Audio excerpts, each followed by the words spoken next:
Hello. Hello, everybody. Welcome to House and Books and Friends. You may not know me, I'm Esther Carew, but I'm very much the least interesting person on this stage. We're all here to welcome Pete Carew on his birthday. Thank you. And we might have a little thing that I would like to do for his birthday later on. But we're here to welcome him for the launch of his book, Act Normal. Now, as if you don't all know Pete, I still have to do the really cringy intro bit. So, Peter Carew is a short story writer, novelist, poet, digital storyteller, and Royal Literary Fund Reading Round Fellow. That's what the Royal Literary Fund has to say to him. Those of us who know him know he is quite the character. I would also add to that he is a community advocate, he is a mentor, he's an activist, and most importantly, he's a Mancunian. That works in Manchester. So also, I'm going to read one of the quotes off the book that hopefully all of you or many of you have in your hands. I think this is my favourite one of the quotes that were written about this work. I rarely read a book and less than halfway through commit to reading it again for the sheer quality of its insight, frankness, humour and understated erudition, as poignant as it is self-reflective. So that's by an author called Jacob Ross, and we're going to just have a few 40 minutes or so. I'm going to talk with Pete, I'm going to ask some questions, but I'd also like your audience questions as well. I think it's going to be a really interesting conversation. We might even be able to persuade Pete to do some readings as well. So, without further ado, do you want to start off with a little reading? Because I did say that I had a little favourite that I would really love you to read. Okay. It may reflect where I'm at in my life, but it really spoke to me. Yeah, I guess this is one of the books where it's quite easy to read from it. In that you don't need particular flows, It's not like reading chapter 14, everyone's thinking, what happened to the other 13 chapters or whatever. It's quite chunked. So the paragraph that Esther chose and told me about like 5 minutes ago, please read this. So have I even memorised it now? It's on page 102 if we want to sing along, a bit like church service. And it's called Love, the Cruelest Idea. Love is the cruelest idea God ever came up with. Above flood, famine, disease, and mortgages, love is God's pièce de résistance in the misery stakes. Walk a quarter kilometre in any direction, you'll meet someone whose life has been wrecked by falling in love. Nobody understands misery better than the person in love.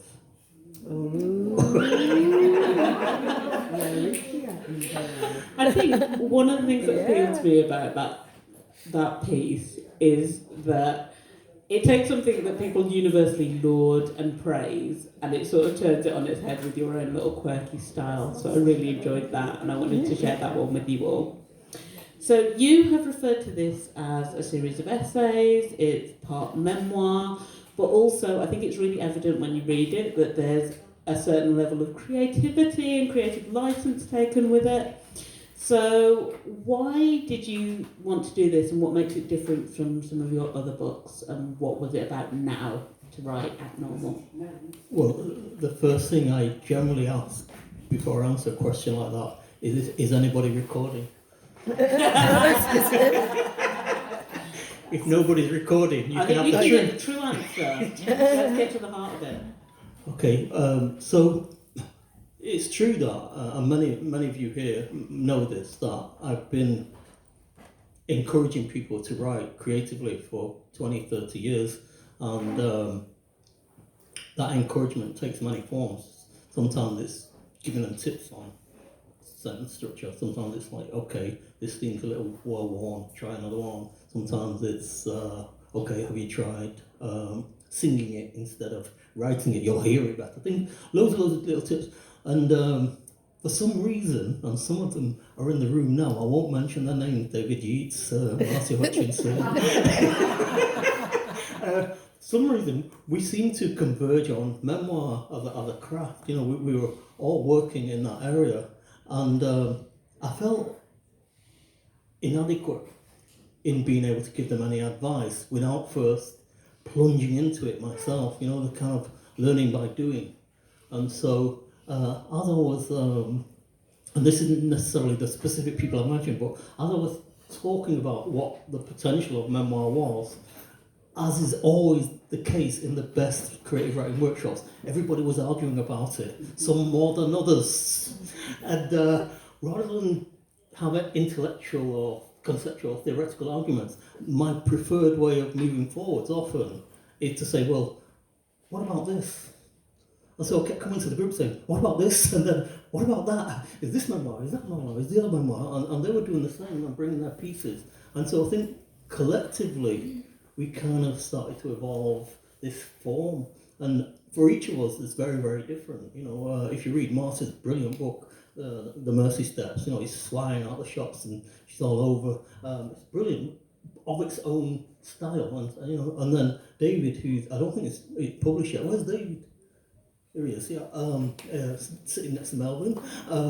He's writing some superb stuff, again in a particular way, in a particular style. And so there are a few others, and so collectively we've been working that one, and it just seemed to be the mood of the times, you know? So does that answer the question? Yeah, absolutely. I think we're trying to delve into your thinking when you started writing this, and it's so extraordinary. And you really balanced kind of the personal, the political within the stories. I think we'd had a chat about what I might talk about and whether there are any themes, but actually it's just everything. I mean, there is a lovely solid theme around hair, which I particularly resonated with, but I just think it's really beautiful that it dips into all of these different things that we experience from the day to day. So my next question was about nature. There are some of the poems that kind of have a story of nature in them. Do you feel like some of them particularly lend themselves either to a time of year or a time of day, or is there something that really kind of talks to how you like to write? When you say nature, do you mean the green stuff? Yeah, the natural world. There's some really beautiful. Just got to clarify that bit. I didn't notice it, Esther. Let me be honest, I didn't really notice. I think what I was trying to do, in one sense, was capture and my supervisor is here. I'm naming names today. My supervisor, Graham Moore, is here. You know, when I studied my PhD in creative writing, and one of the great things about talking with Graham was that you could talk about the most obscure thing that maybe, sorry Graham, but it bugged me, not necessarily Graham. Poor Graham, we'd have to take 2 hours discussing why I prefer to use the conjunctive and rather than but, and he'd be there like after 96 minutes, should we have a coffee? But what I was trying to do, and I remember one of our conversations was about the difference between psychologists and creative writers in attempting to answer the question, what is it like to be somebody? Consciousness. What goes on in each one of our heads every day? Now psychologists can theorize, but I read somewhere that the psychologists actually, in the end, abandoned the idea that we as psychologists can tell you much about what's going on a sort of microcosm of every second, every 10 seconds, every minute. The psychologists left the camp, left Foucault and said, talk to the novelists, they're better at it. And so part of my attempts in this book were to say, okay, if you really want to know what's going inside the mind of me, Pete Carew, then any detritus that occurs, any whimsical thought, or any deep thought, shallow thought, anything at all, I'm going to put it down and then see if we put loads and loads of these pieces together, whether they cohere into a sense of what it's like to be me, or what it's like, more generalized, to be a black man in 2023-25, or what it's like to be a person in this day and age. And the inspiration for that thinking came also from the first writer who I believe to be the first true black creative writer in Britain was Ignatius Sancho, who wrote Letters. And Letters is the first time you read a black person writing about trivia, not about the railing against slavery or whatever, but just saying, I went down the shops and I thought, I'll buy a lottery ticket. And I thought, that's me. That's me. So he's like my kindred spirit. And so yeah, there was that attempt to move away from that highfalutin large concept into the small stuff, while retaining an idea that one can talk about the big stuff through the small stuff. I didn't get any green in that answer, did I?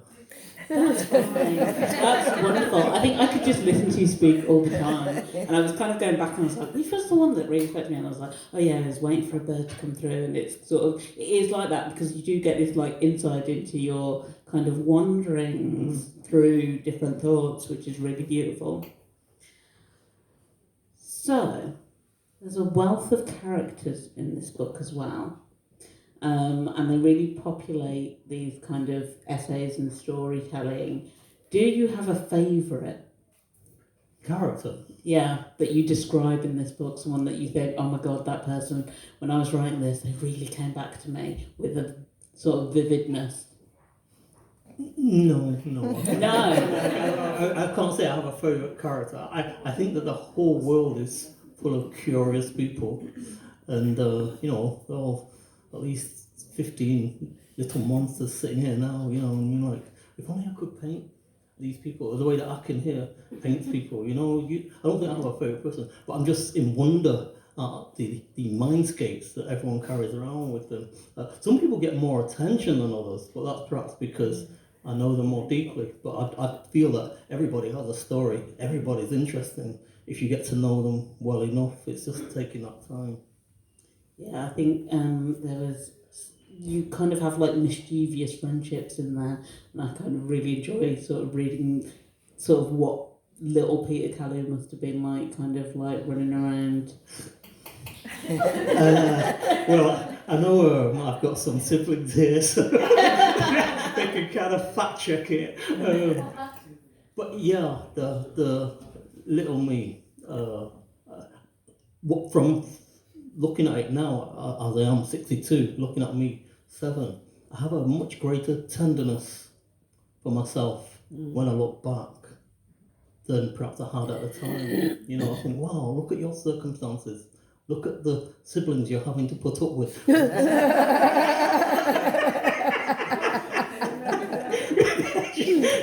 It's just a joke. Who would not pity me? Let me write this up. I mean, you're the one with the pens, so that's a certain amount of power. I don't know what my siblings would believe if I wrote about them. And then there's a really great one, Superheroes Part 3, where you start talking about your kind of political awakening. Yeah. And your reading. So a question I always really like to ask writers: what are the early writers that you found inspiration in, and is there anyone that we should be reading now that you've been reading lately? In terms of politics or creative? Any kind of writing. Okay. All writing's political. Interesting, yeah. I'm trying to think of who are the most creative. If you want somebody who is completely not understandable, who is an academic. In fact, I met him in Hong Kong once. I tried to get him to this party, but he's surrounded by other academics who pulled him away. Homi Bhabha, because he said, I wanted to be a poet, and I never made it, so I write academic essays instead. But once you understand that, you kind of get his idea of the way in which he writes text. And I would say that, yeah, generally the continental writers tend to have more creativity in the way in which they write prose compared with the English or analytical philosophers. They're quite dry and academic in that cold way. In terms of writers who inspire me and who I say, you know what, you've got to read this person. The problem is that it changes from week to week, you know, and I'm always just like, I'm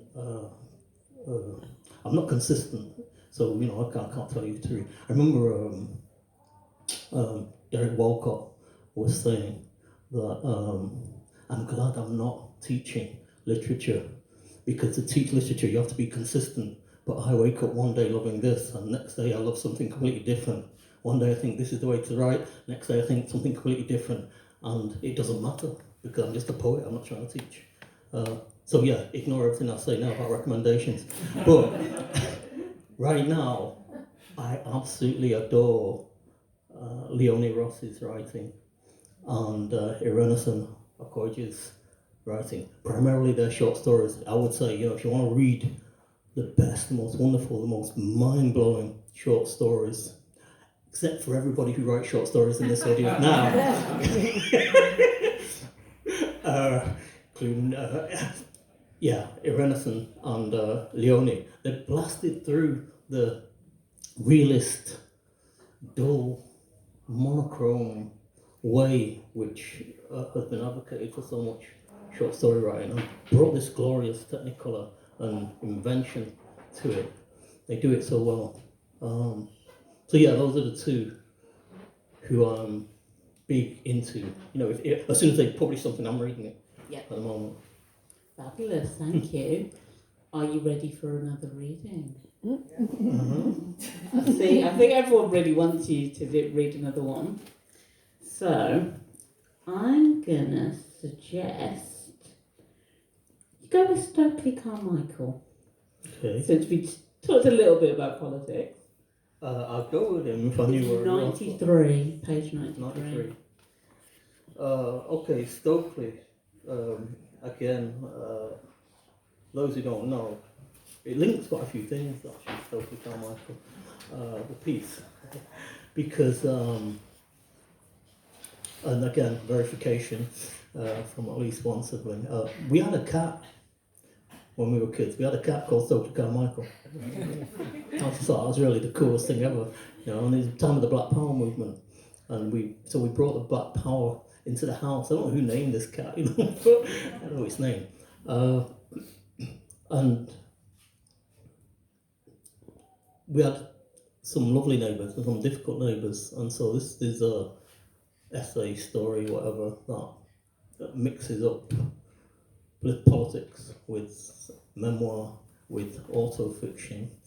I won't give away the ending. Actually, I'm not going to read the exact ending. You have to read it yourself. the very last bit, it's in italics. Okay. Stokely was our fifth black cat, and she was cool as hell. Every morning, she sauntered into the rose bushes of our racist neighbour's garden and took a shit there. In the late evening, she would sit on the fence and caterwaul at those honky people and their snow white dog, Wolfie, if you remember, snow white dog that they loved to set on us. The neighbours threw buckets of water at Stokely, curses, pelted her with stones. Stokely dodged everything and slinked off as impervious and immortal as a pharaoh. When she was killed by a car on the main road, she was buried with full ceremonies in our front garden. One afternoon, the American Stokely had appeared on our snow globe television. Both me and the cat Stokely sat and watched rapt as Carmichael took to the mic and threw off his jacket.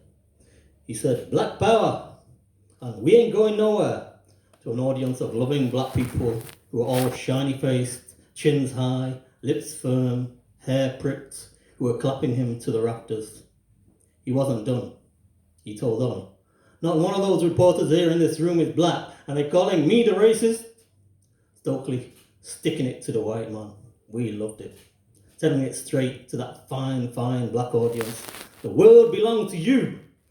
No more unpunished murders. Be proud of your black brothers and sisters rebelling. Watching Stokely Carmichael, the white-shirted, shiny-faced truth sayer, I felt pride growing in every cell of my being. "Black power," I shouted, marching around the room with Cat Stokely following. "Black power, we ain't going nowhere." me and Stokely strutted the streets extra cool that week. I came across Stokely Carmichael again in my 20s as part of the All African People's Revolutionary Party induction. I absorbed his name change to Kwame Ture. I was in awe of the constancy of his purpose. The unpunished murders continue. Thank you.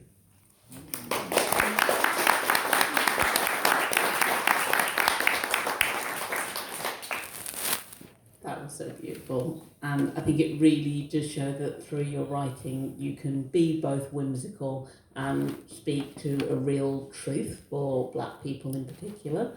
Sorry. So I think before I open it up to everyone else, what is the thing I think you want people to take away from this book? Well, what I want them to leave behind is their money, to buy it. What I want them to take away. I think the key feeling for me is I don't know where I've had this discussion before, or somebody was talking about it before when we were at that. Me and Esther were at a Pan African Congress meeting last Saturday, and I don't know if I'm summarising it right, but there was this sense that what stereotypes do, and so racial stereotypes, is they reduce people. And that reduction means that you can only be a certain kind of Black person. The scope for being fully yourself is narrowed by that force.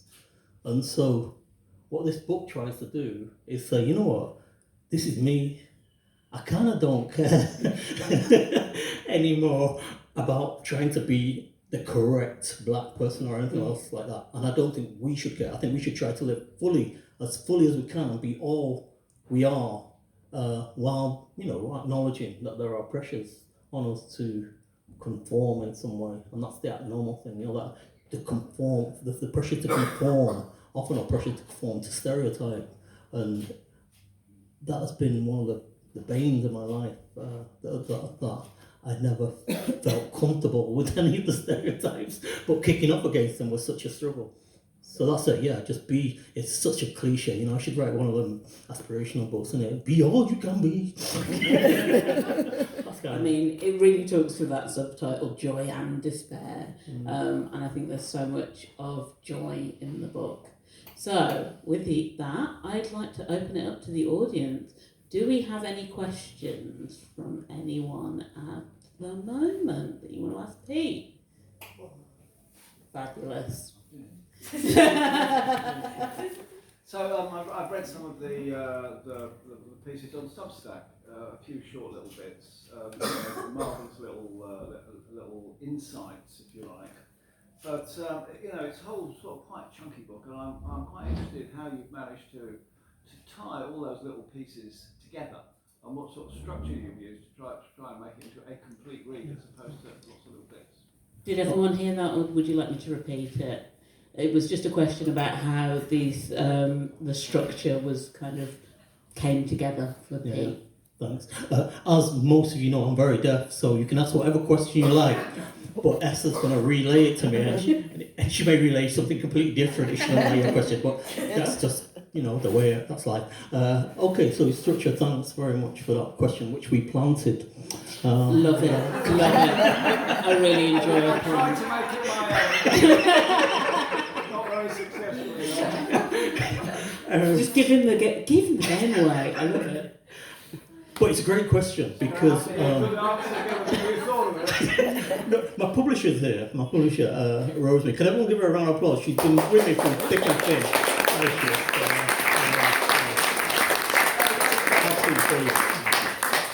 And I always have great trepidation when I present, perhaps all writers do, when you present something to a publisher or agent, because you don't know if they're going to like it.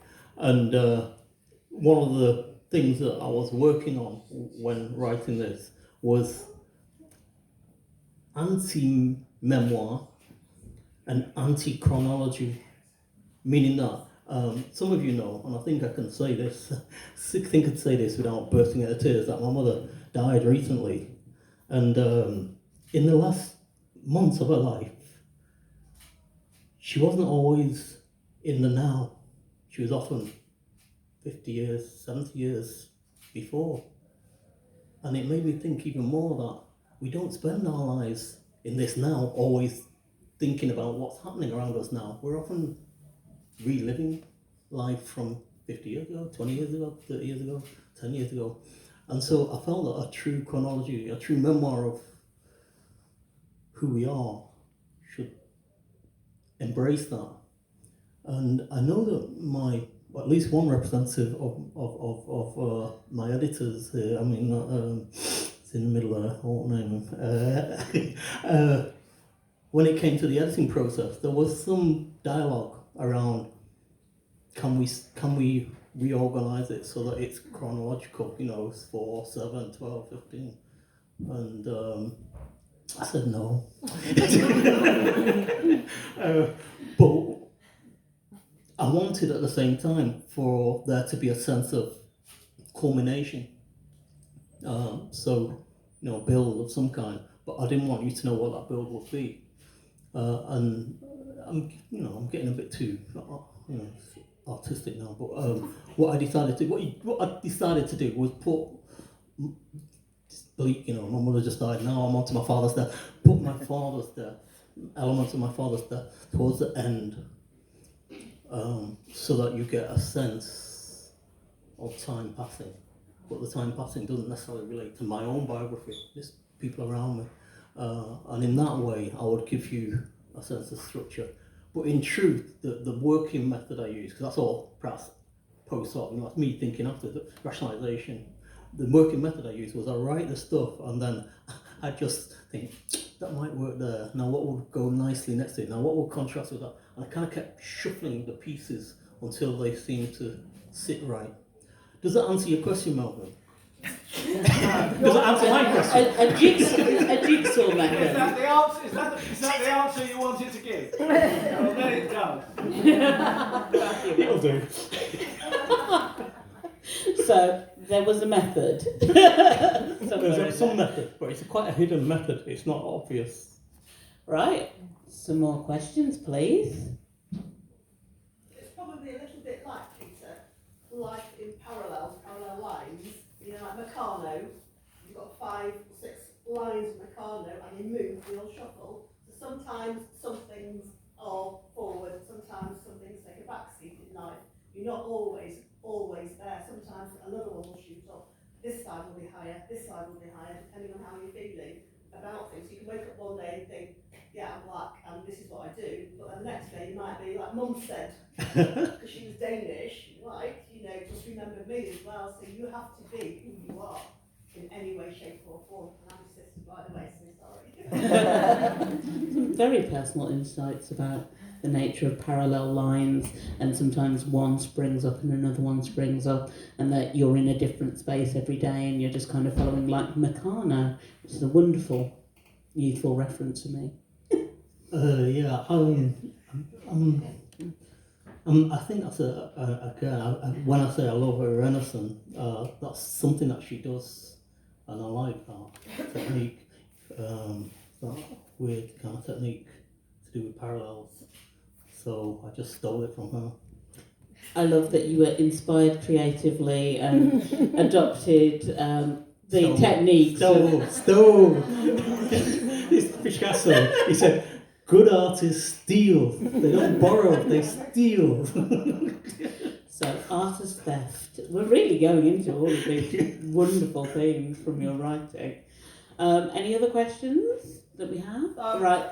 Oh, sorry, we've got someone with the yellow hat at the back, please. Yeah, so the title of the book, Act Normal, so it begs the question, what is Acting normal. What is abnormal? Go for it. The title of the book, Yeah. Act Normal, what? It begs the question, what is normal, I once, this is all,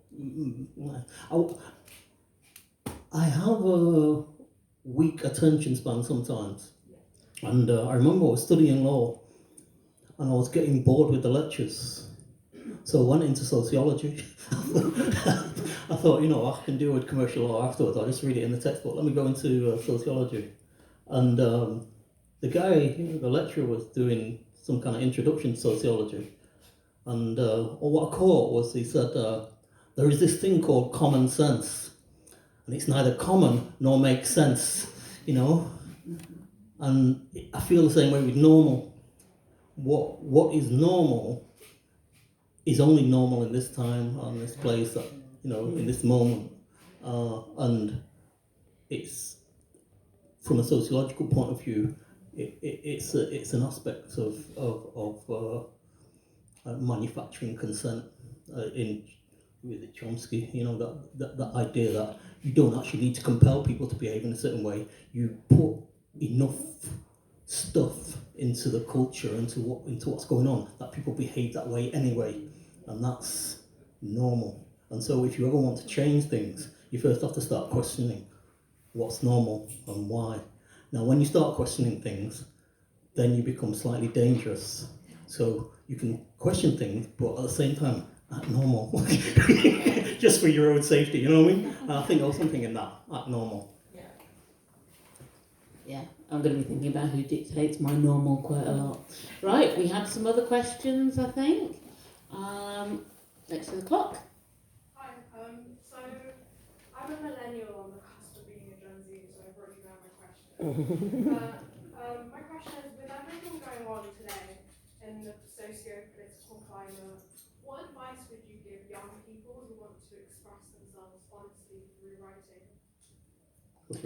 So in the current socio-political climate, what advice would you give to young people who want to express themselves honestly through creative writing? It's a good question, and why I'm pausing is because it's the young people concept, I'm so far beyond that. But I do have a daughter. Some wisdom that you could sort of... Okay. I think that the thing is that people often want to copy what someone else is doing, or think that success or the full actualization of who they might be creatively as an artist is best done through imitation and what have you. And in some sense, we don't come from nothing. So yeah, you have all your cultural references. But in another sense, it's just believing intensely in your vision and executing it. And accepting that no one will care, no one will want it, you'll fail multiple times, and it doesn't matter. So long as it's kind of reflecting what you set out to do,